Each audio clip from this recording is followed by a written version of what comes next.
Thank you for coming and thank you for inviting me. It's my first time in Poland. I'm very excited about that, and I hope my little talk will be interesting to you. Where the story started was that last year, two of my friends in UX, Caroline Jarrett and Steve Krug, they did a presentation on why usability issues go unfixed. And the top reason that they found was that the usability issue conflicted with the decision maker's belief or opinion. Digging a bit deeper as well, some of the other reasons that they did, this is from a survey of UX professionals that they conducted. It also said the team did not have enough power to make it, or the technical team said it couldn't be done. Often, you know, that's a reason for someone else making another decision that something shouldn't happen. So I thought, well, hang on a minute. What's this barrier, and what's preventing these things from happening? And the fact of the matter is that we talk a lot about this stuff. We talk about analysis, heuristic analysis, usability testing, research, evaluation. We talk about all of this stuff, but we very rarely talk about dealing with people. And dealing with people is clearly central to our success. After all, the best design in the world means nothing unless it's implemented. Communication is just as important as a prototype, and that's what I'm going to talk about. I have a story that illustrates my point. Last year, there we go. Last year I was at Silicon Milk Roundabout. It's a jobs fair in London. And I was helping one of my clients man their store. They were looking for UX designers to recruit. They wanted to recruit some UX designers. And a young person came to the store, and I said, "Oh, are you interested in a UX role?" "Yes," she said. I said, "What experience do you have?" C, C#, C++, and Visual Basic. Now this is fairly typical. I work as a freelancer. I deal with a lot of different clients over the year. Sometimes they don't really know what I do. They think I might be able to help them fix a problem. Now, anyone who follows me on Twitter knows that I don't like defining the damn thing. I kind of like to leave that to the Americans, who seem to have a lot of fun doing that every 3 months. But here's one of the best definitions that I've found from Mike Montanaro. A designer solves problems with within a set of constraints. But for me, there was something missing. Here's my updated version. A designer solves problems they often have to help identify within a set of ever-changing constraints. But there is something missing still, without authority. And that's how I found myself. And I'm sure it's true of you too, that often you find yourself having to design a solution, but ultimately it's not your decision to proceed. And again, back to my central point, that's why you have to start working with people and influencing them. So let's have a look at that. This is from a project management book, Succeeding the Project Management Jungle by Doug Russell, who actually lives in Austin, where I flew from yesterday, in Texas. He says this is what project managers need to look after: the management expectations, the team expectations, and the customer expectations. And again, we're very good at the customer expectations, but I think the others often need work. Now, if we look at a typical project, most projects have 6 phases: enthusiasm, total confusion, disillusionment, search for the guilty, punishment of the innocent, reward and promotion of the non-participants. Thank you. The reality is that we're not very good at being non-participants. Unfortunately, we care. So what do? Well, our plan of action needs to start before we even arrive. First thing is to establish why you were hired. As I say, they might just think that you can help them solve their problem. You might be there as damage limitation. You might just be there for someone to blame. Read the usual suspects: Jared Spool, Jacob Nielsen, Johnny Holland, Boxes and Arrows, UX Magazine.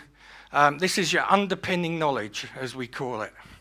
Familiarise yourself with the high-traffic websites in Poland and elsewhere. In the UK, the BBC, Google, and now Facebook have a really dominant. Basically, they heavily influence users' behavior and expectations because they're so widely visited. So you need to be aware of what sites like that are doing, because they will influence how your work's received.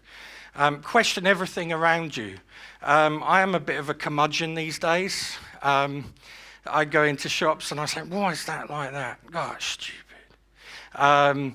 Try to do it positively. I sometimes fail. If there's a project brief, make sure you get it in advance and scribble notes on it. Don't be too harsh. I kind of have a few stories about being a bit too harsh. Be dressed for success. This was me. No, it wasn't. That's someone else. Consider the dress code of the organisation. Stand tall. Look a bit smarter. Look a bit smarter than other people. If you wear spectacles occasionally, wear them a bit more often than wear them when you first meet people. I can take these off now. The work's been done. But that's seriously, spectacles. I got told off for putting this in the presentation, but apparently surveys in the UK and USA have proven that people think you're smarter if you wear specs. Next, of course, you meet the project sponsor. I mentioned that sometimes people don't really know what you do, so it's important to find out what they think you can do and correct that. Here's something I found useful. I'm not sure how well it translates into Polish. It's probably not the 5 W's, but you can tell me that later. 6 serving men. This was from Rudyard Kipling. But the point is, I keep 6 honest serving men. They taught me all I knew. Their names are what and why and when and how and where and who. And it's a journalistic technique for basically getting the full picture of a story. So this is how I use it. Why are we doing this? That covers your business needs. What do the users need? Where do they want it? So what's your environment? What's your device you're designing for? Who's doing it? When do we have to get it done by? And this one, last one, is really important. How do we measure success? So I'm managing 2 things here. Because if I didn't go look at my notes, we'd be here all day, because I tend to ramble. Now, also other questions for the project sponsor. These are more personal, a bit more informal, and sometimes tend to be forgotten. And they kind of get more to the heart of actually getting the project implemented. So it's things like, what do they really expect? What's in it for them? And how will they personally know the project's been successful? Your aim is basically to dig into the company culture as much as the project itself. Now, here's something you might find useful. Jim Kalbach produced this. It's the project canvas. It's 1 sheet of paper, and it allows you to capture everything related to a project. So participants, goals, users, user benefits, activities, deliverables, risks, milestones, constraints, and scope. So everything you need to know. And it's quite good to sit there with a project sponsor and fill it in. And fill it in for everybody, with everybody on the project, and then present it back to them. Now, if you're meeting team members, I normally do it I'm an introvert, so I normally do it on an individual basis because I'm more comfortable that way. Meeting team members is normally where the fun begins. You might remember this from 2 years ago. It was in French, of course. I'll translate it into English, sadly, not Polish. Developers see project managers as people in suits who do nothing. Project managers see developers as factory workers. Designers see project managers as demolition experts. Project managers see designers as painters. Project managers see themselves as big, important men in suits running the show. Developers see themselves as scientists who are changing the world. And designers see themselves as pure makers of beauty. Developers, meanwhile, see designers as babies with a paintbrush. And designers see developers as fat guys tinkering with white boxes. This was widely circulated as a possible fact, but as UX designers, we need to step above all this and really understand our team members. Oop. So first of all, here's some questions, but fundamentally you want to know, how do they want to be involved? What form of documentation do they need from you? You need to analyze the love that each person requires and establish trust. You may have, or here's some advice for specific job roles. Project managers should know about the business case, the mandate for the product or service, and customer characteristics. Some are UX focused, others are business or technical. Project managers, there we go. Treat as you would a project sponsor, be honest about timings and stick to them. Ultimately, project managers can be your best friend. Often what I do is treat them like that, and they arrange all the meetings that I need. They get people together when I need them to get together to work some problem out. It's absolutely fantastic. They're not just there to rework a Gantt chart. Developers and designers, we know, you know all this.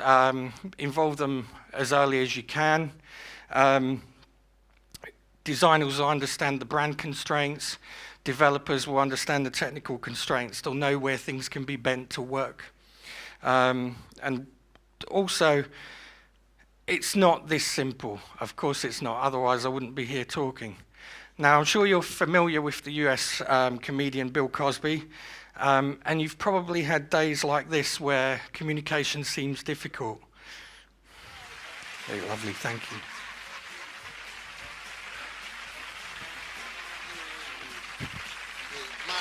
Alexander and Marcia Brody. Hello. How are you? I'm fine. Okay, Cheltenham, Pennsylvania. That's right.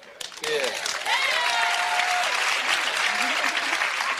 Born? No, I'm originally from North South Carolina. That's what I thought. Yeah. Yeah, I don't But know. I I don't didn't- know too many people from Cheltenham talk like that. Well, I lived over 25 years down south. What was the name of the place? North. Norwith? No. North. North. It's in South Carolina. In South Carolina, there's a little town called Due West. And North. Oh, wait, slow down now. In what, North Carolina? No, South Carolina.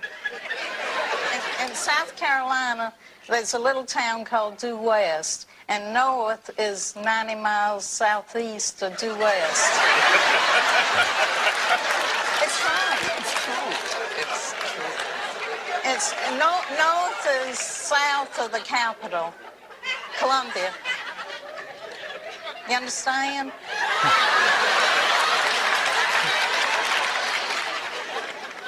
I was doing fine until you came out here. I love that clip. It's Bill Cosby from the quiz game You Bet Your Life. The fact of the matter is that communicating and managing human relationships is hard, but luckily we have research to draw on. In 1981, psychologist Dr. David W. Merrill published this book, which describes a social style model that's formed the basis of every self-help book on this subject ever since.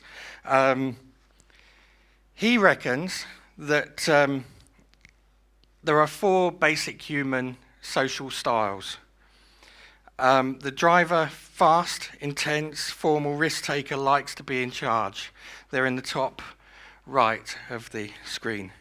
The expressive underneath, they're animated, impatient, creative, they want to be the focus of attention, they're funny, and a backslapper. They're amiable, slow, the amiable rather, is slow, easygoing, quiet, friendly, and inviting, and forgiving. The analytical, they're slow, quiet, thoughtful, they prefer to be on their own.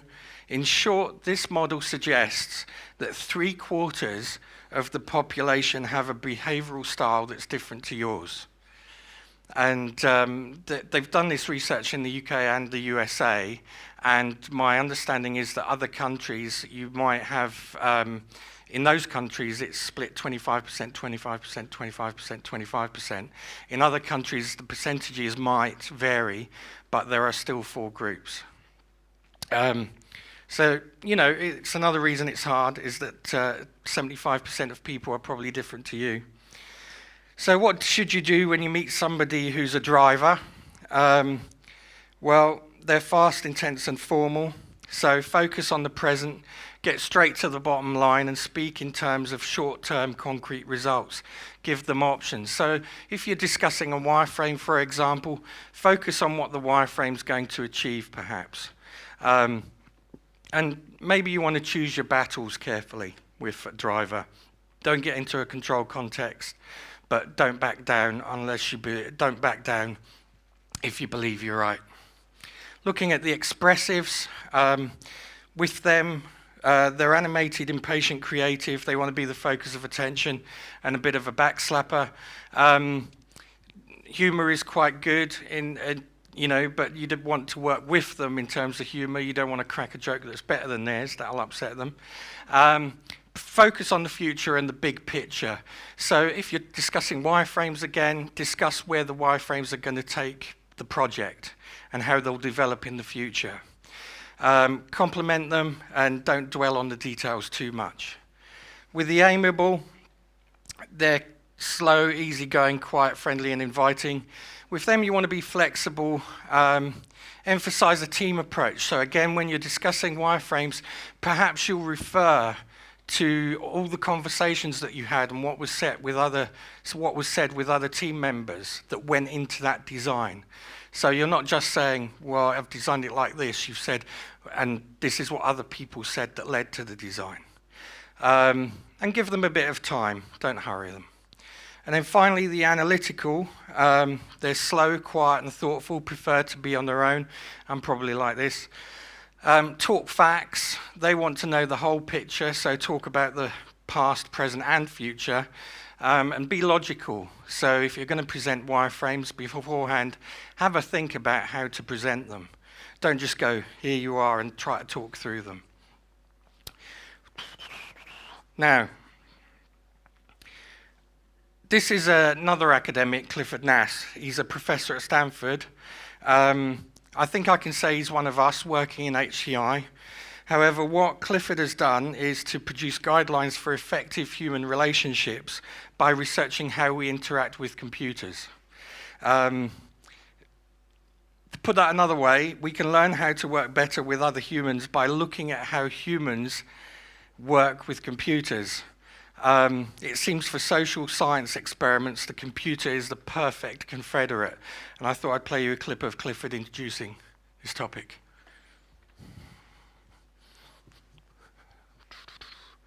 We need audio again, I think.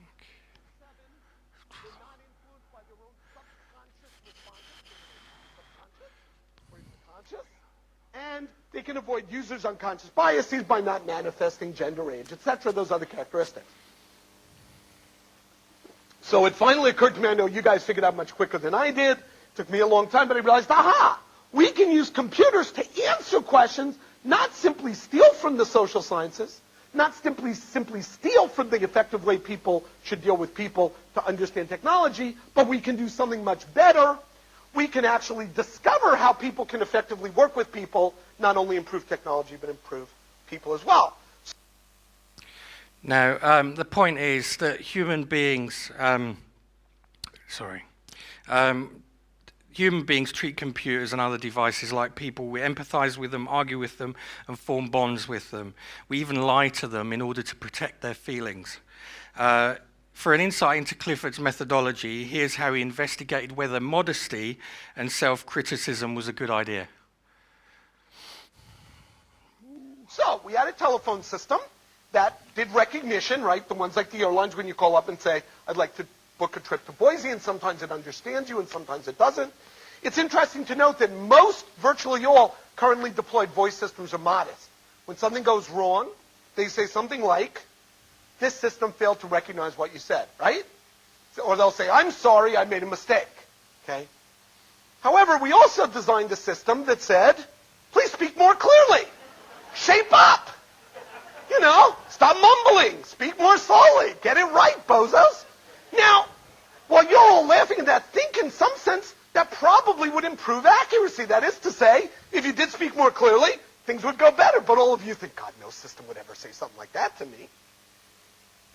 Or the simple, please repeat. Doesn't blame itself, doesn't blame you, just says, say it again. Not saying whose fault it is, just that.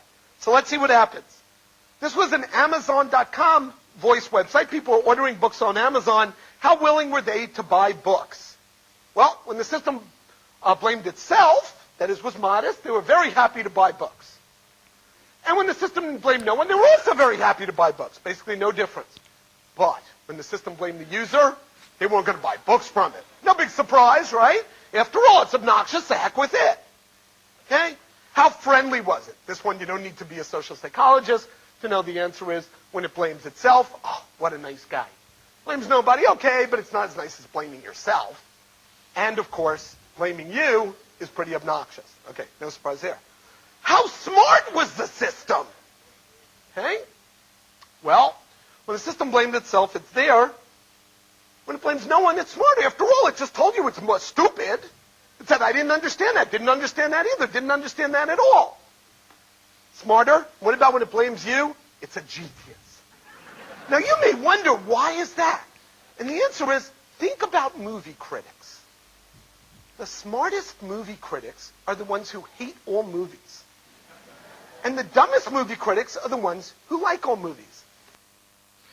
So there we go. It seems you can be considered intelligent but unfriendly, or friendly but dumb but not both. More seriously, modesty might win you friends, but will also be believed. So only criticize yourself when it's accurate and constructive to do so. Here's some of the other guidelines that Clifford Nass has uncovered with his research. When it comes to praise, praise others but not yourself freely, frequently, and at any time, regardless of accuracy. Emphasize effort over innate abilities. In other words, praise for taking initiative, completing a difficult task, learning new skills, and acting on criticism. It's growth-minded feedback, and it encourages people to grow and advance. When it comes to criticism, focus on what needs to happen, the steps required to make things right. Don't place emphasis on the criticism. Mixing praise with criticism, you might have heard of the so-called criticism sandwich, specific negative comments sandwiched between specific positive comments and an overarching positive remark. Well, the idea there is that you make the criticism palatable by bracketing the negative remarks with two positive ones. It doesn't work. People think hard about the criticism and forget the rest. So instead, give people specific steps. When it comes to persuasion, your persuasiveness comes down to whether people perceive you as an expert or and trustworthy or not. Being labeled an expert or specialist grant you all the persuasive power that actual experts have. So call yourself an expert. Get people to introduce you as an expert. Body language, I'm afraid I'm going to cut that out for now. For timing reasons. But if anyone wants to talk to me about body language, we can have that conversation over the next 2 days. Share some useful phrases with you that I've learned over the years. Sometimes keep quiet, be quiet. Allow the other person to speak. In other situations, keep quiet and just do something rather than ask for permission. It's the so-called beg for forgiveness, not for permission strategy. When someone's venting, ask them, do you mind me asking, are you looking for solutions or do you just want to get things off your chest? That can solve a lot of problems. Which of the solutions would you choose? And if we were going to meet the delivery date, this is a good one if someone's kind of trying to avoid commitment in what they want to do. If you say, if we're going to meet that, how would we make it happen? Put these in the back of your moleskin. Some other phrases, these are from Dale Carnegie of How to Win Friends and Influence People Frame. They're long-standing. They do work. When you speak to people, what we might do is, we could do, would you, and I appreciate it, show appreciation, and I agree with some of what you're saying, but here's what I would like to see changed. So you're acknowledging that you're listening to them.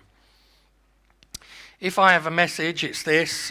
We should constantly recognize that software development and web design is a team sport, and to make most of the team, we need emotional intelligence.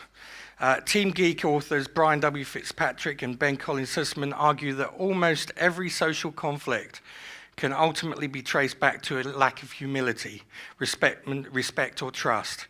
So show your HRT or heart. It's not easy doing all this. So how do you stay sane? Philippa Perry, author of this book, How to Stay Sane, recommends a simple exercise, which is to just sit there and say, what am I feeling now? What am I thinking now? What am I doing at this moment? And how am I breathing? And that may make life a bit easier for you. You might also want to consider the first rule of consulting. No matter how much you try, you can't stop people from sticking beans up their nose. It's from Jared Spool. If you don't follow him on Twitter, you should do. He's JM Spool. And finally, this, you might want to adopt this approach. Sarah Millican is a UK stand-up comedian, and she has something called Millican's Law.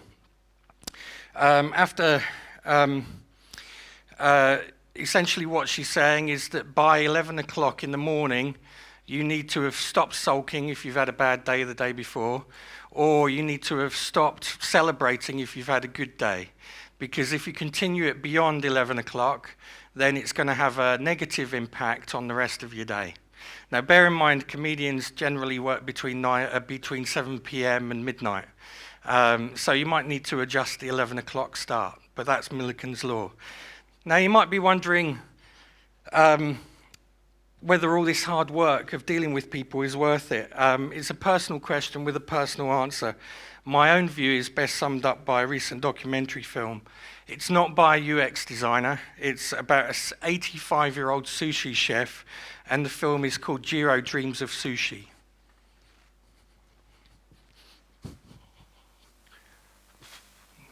Audio again.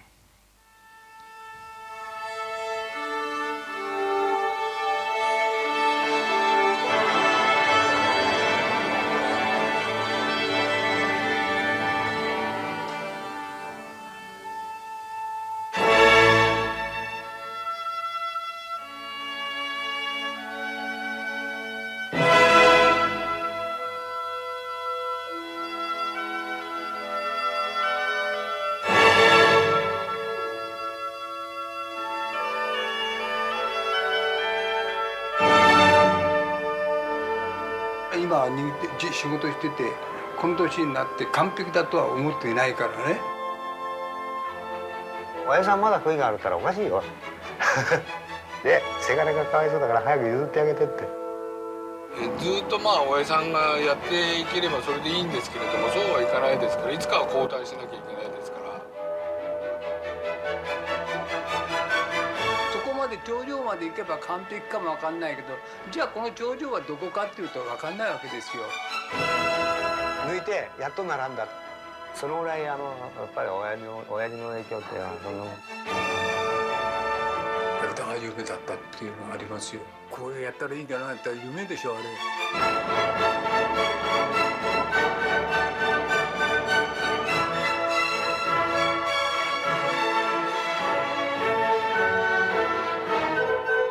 れ。やるってことは非常にいいことじゃないかなと思います。父はもう二郎さんの亡霊がもうそこら中にあるから。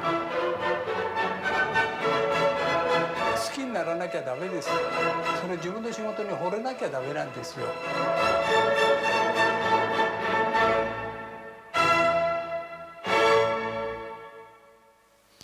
That's Jiro Dreams of Sushi. It's a great film. If you haven't seen it, do see it. I'm Ian Fenn. Thank you very much and good luck.